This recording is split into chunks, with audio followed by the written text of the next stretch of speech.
Olá, é muito comum a gente encontrar artistas de ruas em diversas regiões da cidade, aqui em São Paulo principalmente, na região da Avenida Paulista, Praça da República, Viaduto do Chá. O que pouca gente sabe é que esses artistas têm muito talento. Pouco conhecido esse talento por não estar em evidência na mídia, mas o talento é muito importante da gente avaliar, inclusive, coisas que eles podem oferecer que a gente não pode nem ter ideia. Para falar sobre isso, sobre arte de rua, nós estamos recebendo um convidado hoje muito especial. Ninguém menos do que o Anderson Messias, que é músico, criador do projeto Palhaço Bandolino e que vai falar um pouquinho para a gente sobre palhaçaria. Aliás, vamos começar falando disso, viu, Anderson? Obrigado por aceitar o convite, é um prazer te receber, viu? Eu agradeço também a você, a produção, ao canal, a todo mundo. Muito bem. E o que é palhaçaria? Vamos começar desvendando esse mistério. Sim, a palhaçaria é o estudo da arte do palhaço. Ah, muito bem. Sim. O estudo de fazer palhaçada, Exatamente, no sentido mais correto da palavra. Exato, as pessoas talentosas, as pessoas que têm o talento para se tornar palhaço, naturalmente elas trazem já esse dom de algum lugar, mas em algum momento da vida elas vão precisar estudar isso de alguma forma. E esse estudo é chamado de palhaçaria. Muito legal. Atualmente, inclusive, também nós encontramos uma outra expressão que é o clown. Sim, essa é mais comum, né? É mais comum, é porque é mais atual, mas no fundo, é tudo a mesma coisa. É, porque palhaçaria eu nunca tinha ouvido falar, por exemplo. Eu achei super legal o nome porque me parece um nome bem abrasileirado, que é o que a gente precisa, né? Sim, nós temos o palhaço, o estudo de ser palhaço é o chamado palhaçaria. Gostei. Agora, o Anderson, ele é músico, ele tem o palhaço Bandolino, que provém do bandolim, não é isso? Sim. E ele trouxe um convidado muito especial, não é o palhaço Bandolino dessa vez, na próxima ele virá junto, mas tem o bandolim dele, vamos mostrar aqui, tá bem do lado, que ele vai tocar lá, a maletinha do... Como é que chama estojo. É o estojo, né?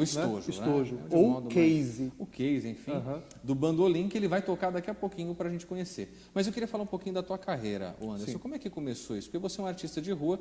Aliás, a gente perguntou aqui nos bastidores, onde que a gente te encontra, como é que a gente pode conferir teu trabalho na rua? E foi muito interessante a resposta. Em vários lugares, né? Em vários lugares. O artista de rua não tem um lugar fixo, né? Não tem. O músico, em geral, não tem um lugar fixo, né? Porque ele toca numa casa aqui, num teatro acolá, e o artista de rua também.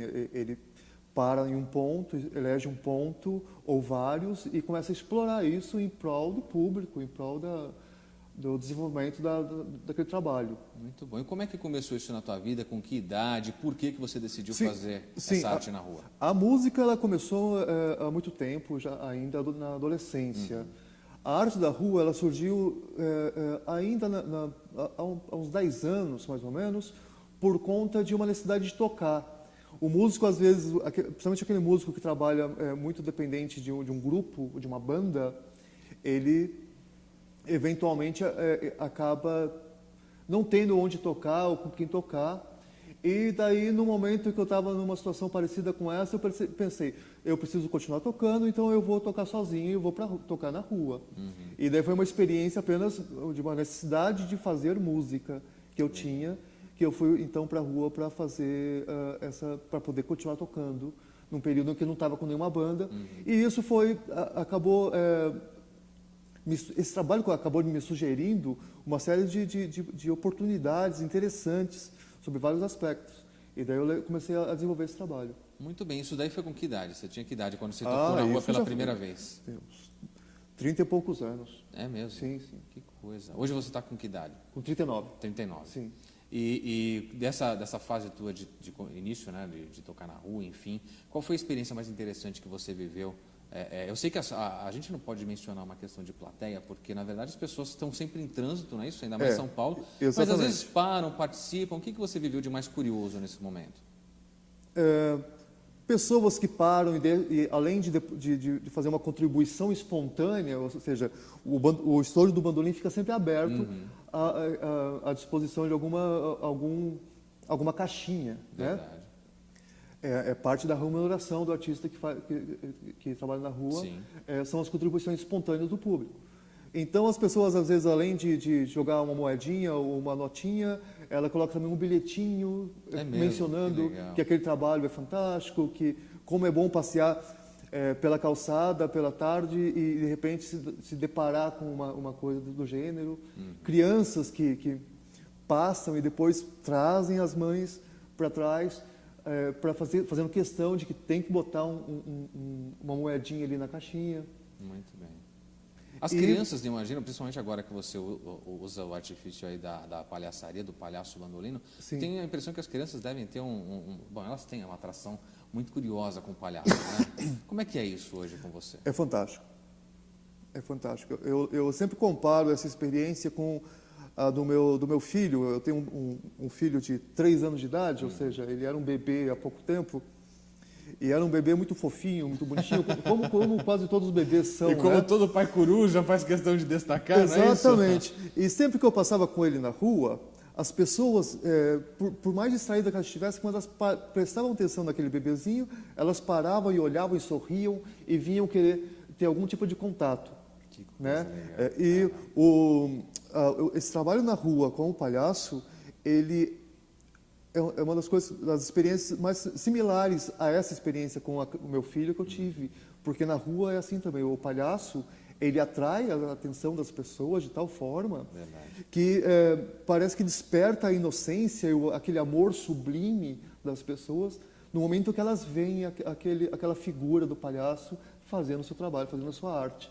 Então elas vêm, sorriem e querem falar, querem tirar foto e a reação é sempre uma reação alegre e sempre demonstrando felicidade, sabe? Muito legal. Você sabe que quando a gente fala de palhaço, a gente remete um pouco a circo, e na minha infância eu gostava muito de ir, mas não encontrava muito. É interessante, e de lá para cá a tendência, e parece que foi realmente uma piora, e eu não sei daqui para frente. É raro você encontrar um circo bom, com números interessantes, que atraiam e tal. Você acha que isso no Brasil, por exemplo, é falta de talvez, não sei se é atratividade de circos realmente que não investem, não é isso? Ou se o governo não, de alguma forma, não incentiva. Por que você acha que no Brasil essa arte que é tão bonita, a arte circense, é tão defasada no nosso país? Sim. Talvez ela essa atividade ela não esteja presente na quantidade que a gente imaginaria que ela deveria estar. Mas ela é muito forte. E ela existe, ela acontece em vários locais, só que na tangente da mídia, né? Talvez não haja a divulgação necessária. Você acha que a mídia que não dá destaque, então, para esse tipo de arte? Não o destaque que mereceria. Merece. Sim, mas a atividade circense ela vai muito bem, obrigado, sabe? Escolas de circo, circos tradicionais que continuam ativos, e novos circos, novas trupes, novos conceitos da arte circense que também estão surgindo, sabe? Existe uma ou algumas associações muito fortes também que trabalham nos bastidores da política para buscar os recursos necessários para continuar mantendo a arte viva. Eu acho que talvez ela não seja mais aquela arte romântica da nossa infância, mas ela continua firme e forte. Eu te perguntei até sobre o circo, porque boa parte dos artistas de circo vieram das ruas, como é o seu caso, que trabalha nas ruas, enfim, leva o talento aí para as ruas. Você tem vontade de algum dia integrar um circo, de fazer esse roteiro fora de São Paulo? Sim, sim. O trabalho de palhaço que eu faço, ele não é o trabalho clássico, típico da arte circense. Ele é um trabalho estilizado. É uma adaptação da palhaçaria que eu fiz em prol da minha necessidade de expressão artística. Então, eu, como palhaço, talvez não seria o palhaço típico do picadeiro. Mas os novos formatos de circo que estão se formando e que surgiram, porque, afinal de contas, essas coisas são dinâmicas, elas são organismos que evoluem, né? Então, tem novas formas de expressão da arte circense em que talvez eu me enquadraria justamente nessa parte musical ou um aspecto mais cultural, como, por exemplo, na parte de contação de história ou coisa do gênero, e principalmente sempre muito focado na música. O palhaço que eu faço, ele é músico. Né? Aliás, é do bandolino que a gente vai falar agora. Sim, viu? ótimo. Eu quero saber o seguinte, esse nome, vamos começar pelo nome. Como é que surgiu a ideia? Você gosta de tocar bandolino e falou, vai ser bandolino o nome? Bandolino, né? Em italiano, o bandolim é mandolino. Mandolino. Exatamente. Então, nome de palhaço, ele rima bem com a terminação ino, né? Verdade, daí, soa engraçado, palhaço, soa curioso. Então veio esse bandolim, mandolino, hino, bandolino, e surgiu. Muito bem. E como é que é a caracterização desse palhaço? Que tipo de maquiagem você usa? Como é que você se apresenta? Sim. Maquiagem típica de palhaço, aquele fundo do rosto branco. Às vezes eu uso barba, às vezes não uso. Depende muito da tua... Depende muito da teu época, humor, né? Exatamente. Tem época que eu fico barbudo, então eu adapto a maquiagem à barba. Legal. Né? Quando eu estou sem barba, então a maquiagem ela extrapola um pouco mais a área do rosto. E chapéu Panamá sempre. Cabelo, se você não está com... Fica escondido no chapéu. Fica escondido no chapéu, chapéu Panamá. O nariz grande e vermelho. Não que tem, esse é de lei, a grande menor máscara do mundo, né? A menor máscara do mundo. Com a grandeza toda de destacar que é um palhaço. E uma roupa mais hippie, bata indiana, calça... É um palhaço meio indiano? Eu uso uma bata indiana, uma calça larga, sandália ou chinelo. Então, enfim, a roupa já não segue mais aquele vestuário típico do palhaço, né? Entendi. Então, as características básicas do palhaço elas estão mais concentradas na maquiagem. Aí sim eu capricho e fica um palhaço típico, exatamente. Nós vamos arrumar foto para mostrar para vocês de alguma forma. Sim, lá no site tem uma série de legal. fotos. Nós vamos mostrar. Você pode acessar o site também que está aparecendo aqui para dar uma olhadinha, conhecer um pouco mais o trabalho do Anderson. A gente vai falar um pouquinho mais no próximo bloco, Anderson, sobre a questão do músico no Brasil, porque você começou como músico depois que veio a questão da palhaçaria. Sim. E saber o seguinte, antes da gente partir para o intervalo e conversar mais sobre isso. Você acha que artistas como você hoje no Brasil têm espaço na mídia? Isso é uma pergunta para refletir, né? Antes da gente ir para o intervalo. Requer reflexão, mas... De um modo geral, falta um pouco de incentivo Sim, da a mídia ela tem fraquezas em diversas áreas. Então, não dá para dizer que o artista, músico, palhaço ou instrumentista, ele tem problema com a mídia. Uma série de profissionais, uma série de segmentos profissionais ou artísticos ou culturais tem problema de relacionamento com a mídia, porque a mídia tem os seus critérios de eleição do que é assunto ou não. E nem sempre isso acaba englobando tudo aquilo que nós gostaríamos que englobasse, né? Então nós temos sim problemas, nós gostaríamos de ter mais espaço na mídia, assim como uma série de outros profissionais, uma série de outros artistas também gostariam. Porque eu acho que a grande dúvida hoje é a seguinte: um artista de rua como você, que trafega aí pelas diversas regiões da cidade, consegue sobreviver num mercado tão complexo que é o de arte hoje, apenas fazendo seus shows, ou você precisa de uma segunda renda, de um segundo trabalho? Sim, depende. Se você for depender só da arte na rua, a questão da sobrevivência financeira nisso se torna muito complicado. É complicado. Complicado. Não que não existam artistas de rua existem vários artistas de rua que sobrevivem com a remuneração obtida do trabalho na rua. Mas é uma parte menor, digamos. Então, a atividade de arte na rua ela faz parte da atividade do profissional músico.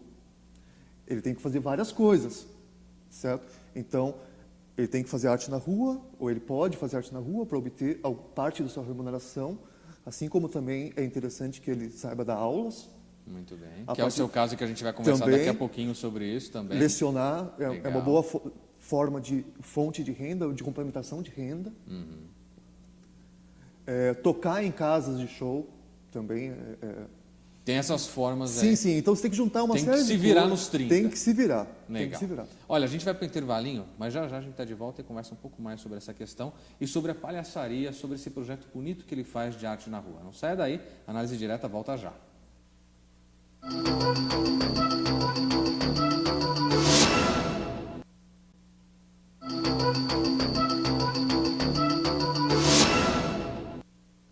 Estamos de volta com a Análise Direta, conversando hoje sobre arte de rua, música, palhaçaria, todas essas coisas lindas que a gente vê nas ruas de São Paulo e que às vezes precisa dar um pouco mais de valor, viu? E quem está conversando com a gente sobre isso é o Anderson Messias, que é músico e criador do projeto Palhaço Bandolino.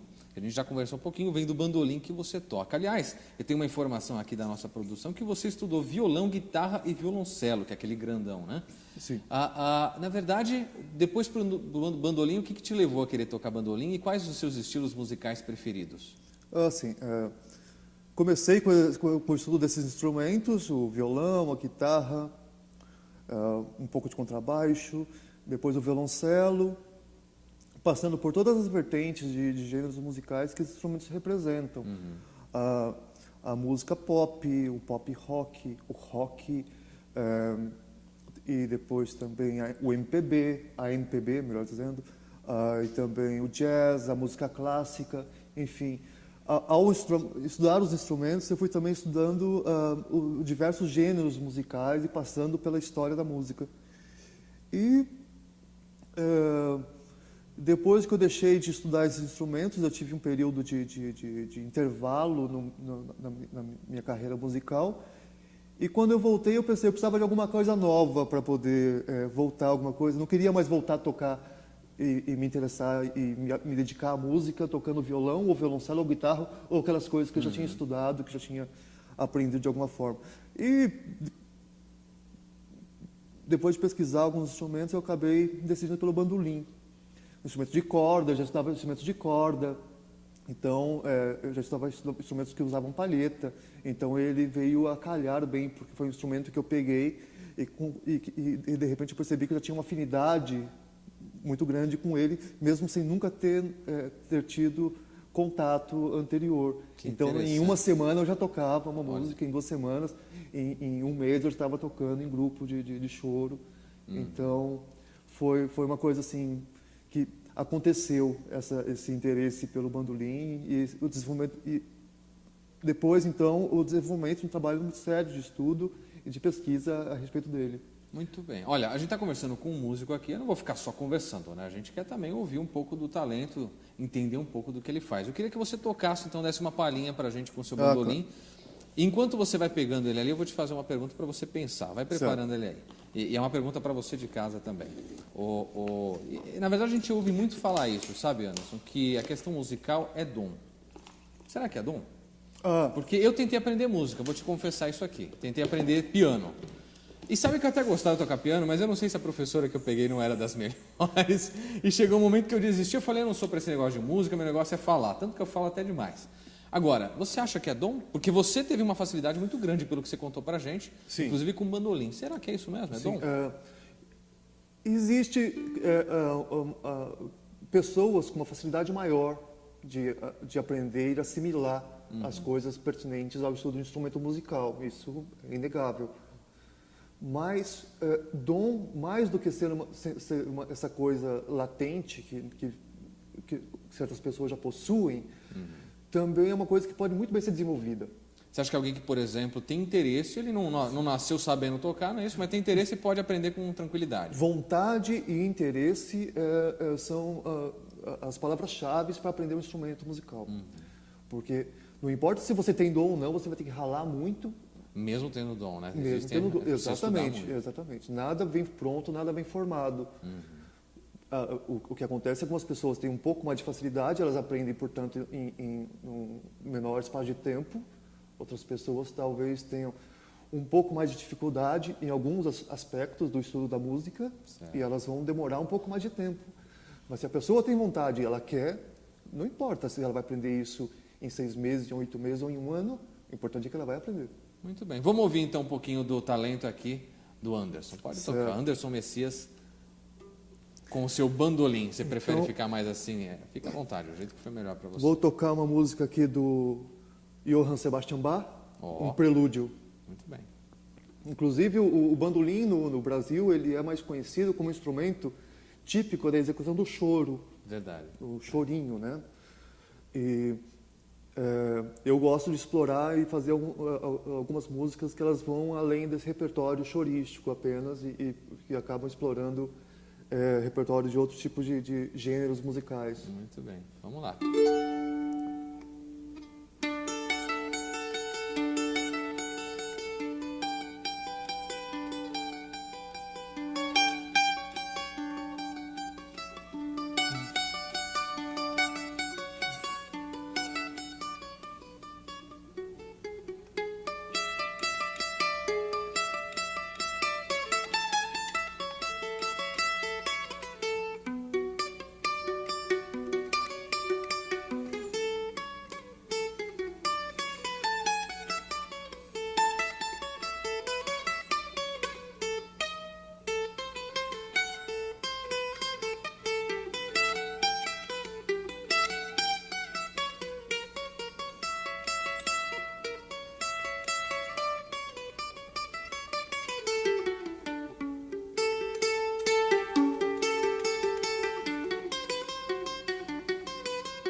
Muito bom, muito bom.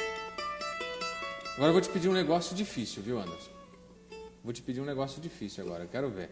Mandou muito bem. Aliás, como é gostoso o som do bandolim. Lindo, né? Nossa, impressionante. Lindo, Como é gostoso. São notas de cristais, como dizia o Noel Rosa. Notas de cristais. Sim. Muito gostoso. Me diga uma coisa, você faz algo assim que você possa demonstrar para a gente, apesar de não estar preparado, né, vestido como palhaço bandolino, mas como que é a integração do palhaço com o instrumento que lhe deu o nome? Algum número que você possa apresentar para a gente aqui agora? Será que tem jeito? Sim, não tem. Não tem, né? Não Você tem, teria que estar caracterizado. porque exatamente, o palhaço, ele faz isso que eu acabei de fazer. Ele vai tocando caracterizado. Ele toca o bandolim, Então eu vou te pedir um negócio mais assim fácil. como eu estava tocando. Aham. Eventualmente ele canta também, mas na hora que ele canta, existe o meu canto. Eu, Anderson Messias, não sou cantor. Mas certo? o palhaço Mas o palhaço porque ele possui uma voz caricata, característica para isso. que permite a execução do canto. Muito né? bem, muito e sem a caracterização isso não fica sem sentido. Não tem problema. Da Sim. próxima vez você vem caracterizado. A gente pode combinar isso. Vai realmente. ser muito bom. Agora, quando você está tocando nas ruas de modo geral, tem alguma música específica que as pessoas te pedem, algo que junta mais gente para ouvir? Então, já até me perguntaram isso na rua. Posso pedir uma música? E eu respondi, não pode, porque a quantidade de músicas que existem no mundo eu não toco todas. Você vai saber, exatamente. Né? Então, eu não sei tocar todas as músicas. Então, o que eu faço é tocar e permitir que as pessoas apreciem aquilo que eu estou tocando. É claro que se a pessoa chega e fala e pede uma música de súbito assim e eu sei tocar, é claro que eu vou executar, mas normalmente não é essa a relação com o público. Agora, quando você se apresenta na rua, o que você percebe que atrai mais gente? Quando junta o maior número de pessoas para te assistirem? Qual é o tipo de música ou qual é a música específica? Sim. Quando pega uma música, por exemplo, como o Brasileirinho, um chorinho muito conhecido, as pessoas estão passando e estão escutando, realmente elas reconhecem. As músicas que elas reconhecem com maior facilidade são as músicas que mais atraem. O que é mais popular. Exatamente. Né? Aliás, essa questão de música popular no Brasil é muito curiosa, porque a mídia, a gente estava conversando sobre a mídia no bloco anterior, mas é bem isso, é meio que uma indústria, não é isso? É a indústria do entretenimento, é a indústria da música. E a mídia coloca meio que quem ela quer, e populariza aquilo que ela acha que é interessante ou não. Qual que é a tua visão sobre isso? E eu quero aproveitar essa pergunta para te perguntar, antes de você responder isso. Quais são os seus artistas brasileiros, no sentido musical, preferidos? O que mais te agrada de ouvir hoje? Sim. Por causa do bandolim, eu gosto muito do Jacó do Bandolim. E gosto mais também muito do Armandinho Macedo, do Pepeu Gomes, Pepeu Gomes e é bom, por consequência, por extensão, dos Novos Baianos. Então, Valdir Azevedo, Pixinguinha, esses artistas são os Villa-Lobos, são os geniais. Os que eu mais Tem um gosto gosto musical muito bom, não é à toa que é um artista de rua. Porque o que eu entendo do artista de rua, Anderson, é isso. Ele tem que ter um gosto musical e uma inteligência muito apurada, não é isso? Não é qualquer um que consegue fazer arte na rua. Sim, sim. A arte na rua, ela é consequência de um trabalho de iniciação na arte muito extenso, muito longo, né? Não importa, independente de qual artista, se é um desenhista, se é um ator de cênico, uma estátua viva ou um músico, antes deles chegarem no estágio de poderem ir para a rua apresentar um trabalho artístico, o resultado de um trabalho artístico, uma atividade artística, ele tem que ter passado por um grande perrengue de estudo. Exatamente. Certo? É um processo muito longo que as pessoas assistem, mas não têm ideia, né? Então não adianta você aprender meia dúzia de acordes e ser um músico iniciante e já querer apresentar um trabalho consolidado, né? Não que exista impedimento para isso, não, claro que não. Mas o artista profissional de rua é um artista realmente que tem uma sólida formação. Muito bem. Agora, voltando à pergunta que eu havia então lhe feito anteriormente sobre a questão da indústria da música, como é que você vê isso hoje no Brasil? Você acha que a gente está caminhando para um processo muito industrializado mesmo? Quer dizer, hoje em dia é o que a mídia acha que é vendável, que Sim, acontece, não, né? a gente está justamente no final desse processo. No final do processo? Sim. A industrialização da música ela aconteceu desde o início do século passado e vem acontecendo. Mas com com essa revolução tecnológica, digital, internet e tudo mais, os artistas conseguiram enxergar novas alternativas para fazer seu trabalho, gravar seu trabalho, e divulgar seu trabalho e vender seu trabalho em maneiras que não dependiam mais justamente daquele mercado fonográfico que havia se estabelecido. Quer dizer, só gravadoras. Sim, Hoje sim. tem uma série de recursos. É claro, né? que a falta de um apoio de uma grande empresa, a falta de apoio de um grupo midiático, isso acaba afetando o processo de atuação profissional de um artista ou de um grupo de artistas, né? Seria muito mais fácil se ele aparecesse na rádio, na TV o tempo todo. Isso facilitaria o processo, inclusive que é um dos processos do trabalho, que é a comercialização. Exatamente. Né? Mas as alternativas que surgiram nesses últimos tempos para viabilizar esse processo mercadológico da música são fantásticas, estão sendo muito bem exploradas e cada vez mais exploradas e melhor exploradas. Então, aquele modelo de indústria fonográfica que existia, ele está em uma fase de declínio. Em extinção. Muito bem, a gente vai para mais um intervalinho, daqui a pouquinho a gente volta e você continua sabendo mais do talento e acompanhando um pouco mais desse projeto bonito que o Anderson Messias faz. A gente volta já.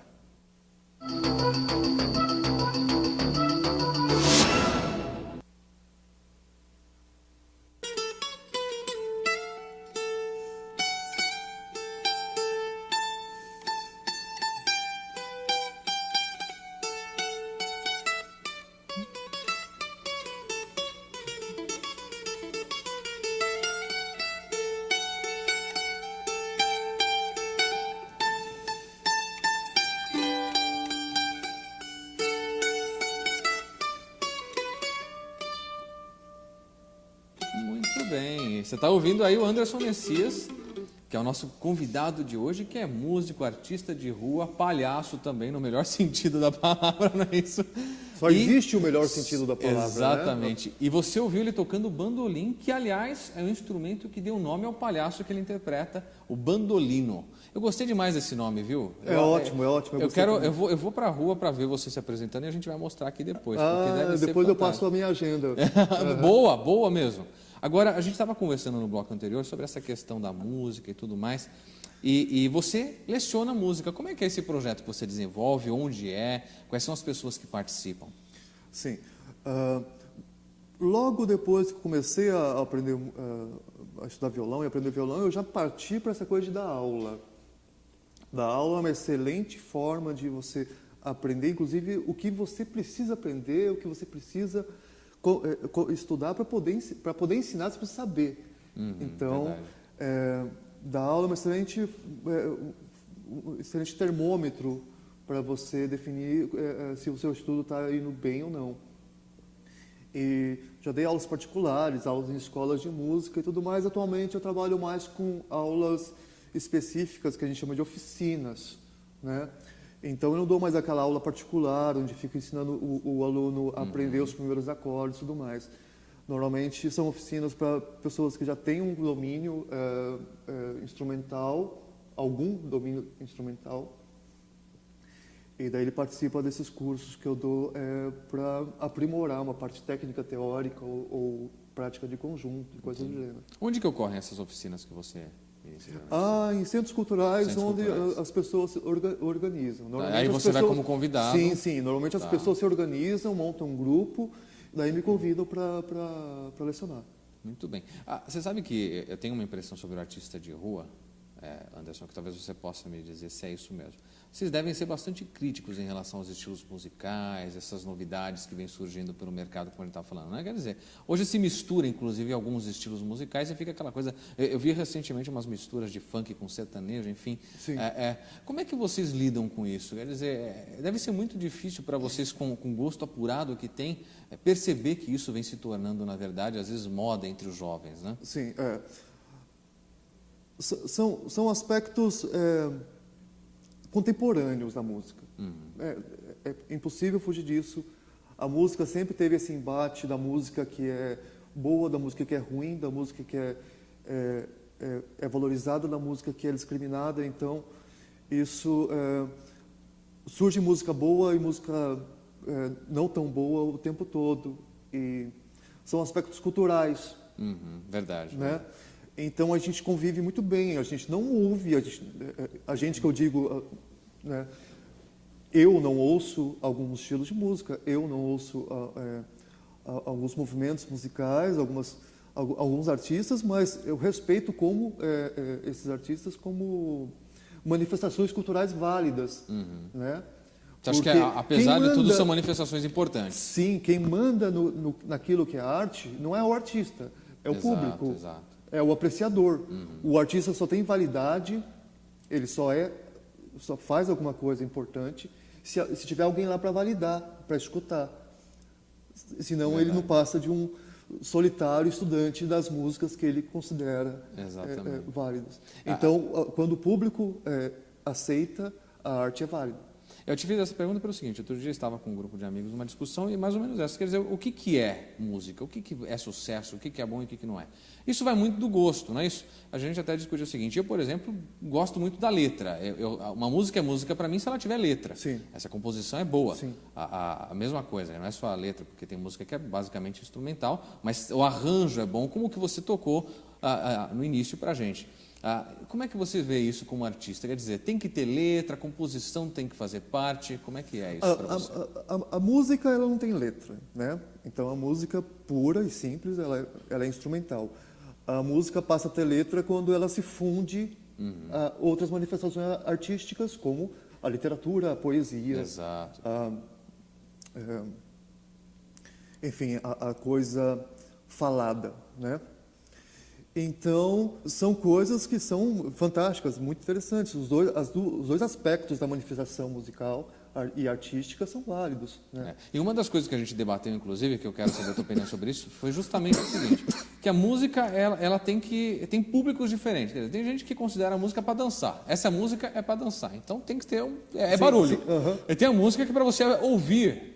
Música que é para você relaxar. Você considera que existe essa divisão mesmo? Existe a divisão e todas elas são fantásticas, porque tem gente que gosta de música para dançar. Então, tem artistas que fazem música para dançar. Independente da letra. Independente da letra. E tem gente que faz com letras boas, outras letras duvidosas, mas aí a gente entra numa outra área de discussão, né? E tem gente que gosta de música para refletir. Existem músicos e artistas que fazem música que servem para reflexão. Assim como existem os profissionais músicos que fazem música para trilha sonora, né? Ou seja, música de fundo, música para elevador, música para consultório de dentista. Enfim, tem gente produzindo para todos os gostos, aí isso é importante. Se você gosta de música para dançar, curta a música e vá dançar. Se você gosta de música para refletir, curta a música, mas curta a música. Isso é importante. Muito bom. Agora tem uma coisa em relação à educação, porque foi uma das coisas que a gente bate tanto às vezes na mesma tecla. Quer dizer, falta educação para crianças. O ensino musical deveria ser algo lá desde a escola primária, que o governo, que, enfim, os órgãos públicos deveriam influenciar, incentivar, na tua visão? Sem dúvida, sem dúvida. Colocar a criança em contato com manifestações artísticas, culturais, desde cedo, é importantíssimo. A primeira infância da criança é o estado onde ela inicia estudo de certas atividades, onde ela desenvolve certas habilidades que elas vão levar para o resto da vida. Então, quanto mais cedo a criança começar a aprender música, melhor.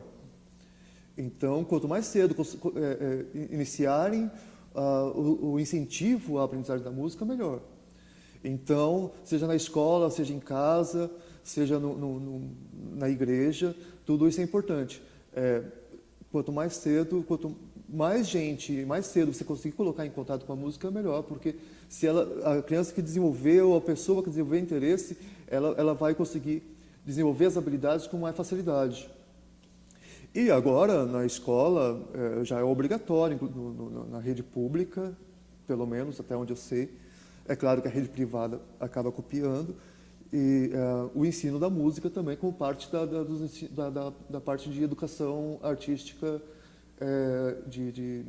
arte e educação das atividades. Eu me lembro que na minha época até, Anderson, era muito curioso que a gente tinha uma aula de educação artística. E aí ficava desenhando e tal, e ficava pensando, mas isso, será que... Hoje a gente reflete, né, no passado, fala, mas a educação artística vai muito além disso. Quer dizer, não é, faz um desenho aí, entrega para a professora, isso aí vai valer um pontinho. Eu acho que é realmente isso. Algumas escolas municipais de algumas cidades têm já isso, mas de um modo geral no Brasil todo eu acho que falta esse incentivo à musicalidade e a gente vê que poucas pessoas de fato têm acesso à música. Por exemplo, vamos falar, não querendo abrilhantar demais o negócio, mas numa sala São Paulo. Quem tem acesso a uma sala São Paulo? Quer dizer, é um lugar que deveria ser aberto, e é aberto ao público, mas acho que falta também interesse. Por quê? Porque não houve educação desde cedo, não é isso? Qual é o artista que não gostaria de se apresentar lá? Seria maravilhoso você ter um espaço desse para se apresentar. Sim. Então, acho que é isso, educação desde os primórdios mesmo, não é? Tem que formar público. Muitas vezes as iniciativas de educação musical, elas estão muito voltadas para a formação do instrumentista e do músico. E só isso não basta. Você tem que fazer um trabalho paralelo com a comunidade, com o máximo de gente possível, para também, além de formar músicos competentes, formar um público competente. Porque não adianta você formar músicos que sabem tocar coisas maravilhosas se você não desenvolveu no público o interesse em ouvir essas coisas maravilhosas que o camarada levou anos para desenvolver. Verdade. Então, é um trabalho. Formar público tem que ter o mesmo peso, a mesma importância de que formar instrumentistas. Exatamente. Olha, antes, a gente infelizmente está caminhando para o encerramento do programa e é tão gostoso quando a gente pode falar de algo tão bonito como é a arte, a música. A gente não está só falando de música, a gente falou um pouquinho do trabalho bonito que ele faz como palhaço bandolino, que leva em homenagem ao nome instrumento favorito dele. Eu queria que você falasse a tua agenda, se é que é possível dizer uma agenda de um artista de rua, mas onde é que você vai estar pelos próximos dias, semana que vem? Onde que a gente consegue te encontrar com mais frequência, embora a gente saiba que o teu trabalho seja bastante dinâmico, enfim, você não tenha um local físico. Sim. Eu tenho algumas casas onde eu toco música com grupos ou música instrumental solo, que são bares, restaurantes. Eu tenho também algumas escolas, alguns centros infantis, culturais infantis, onde eu me apresento.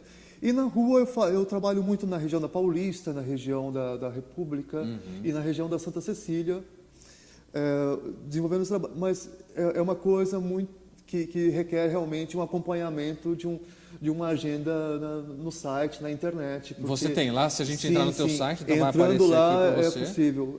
E aí a gente sabe onde você agenda. vai. Sim. Que legal, que legal. Finais de semana, por exemplo, imagino que, porque eu gosto muito da Paulista no final de semana, é um excelente canteiro cultural. Você tem lá diversas feiras, não é isso? Você costuma se apresentar lá na Paulista também? Também, sim. Que legal, muito bom. Então é só entrar no site e você vai ter uma ideia melhor de onde o Anderson se apresenta. Eu quero te agradecer por tua presença, viu? Foi um prazer enorme te receber, conhecer um pouco mais de um artista tão importante. Eu vou te ser sincero, eu gosto demais. Às vezes eu pego o final de semana e vou olhar na Paulista só para ver o pessoal se apresentando. As estátuas vivas, tudo isso. Parabéns pelo seu trabalho, espero que você prospere muito nisso. Muito obrigado. Eu que agradeço. Pode falar. Sim, muito obrigado pelo convite, agradeço a você, a produção. E valorizem a arte, esse recado que eu gostaria de deixar. Valorizem o artista, valorizem a arte. É uma coisa que vale muito a pena. Vale a pena fazer e vale a pena curtir. Muito bem. E antes da gente encerrar, eu não vou permitir que um músico como esse saia daqui sem tocar pra gente. Mas claro. Então eu vou te agradecer mais uma vez pela tua companhia aqui na Análise Direta. A gente se encontra no próximo programa, sempre com assuntos que a gente considera de importância e de relevância para a sua vida. Obrigado pela companhia. E a gente encerra o programa com um som gostoso do bandolim aqui do Anderson Messias. Vamos lá.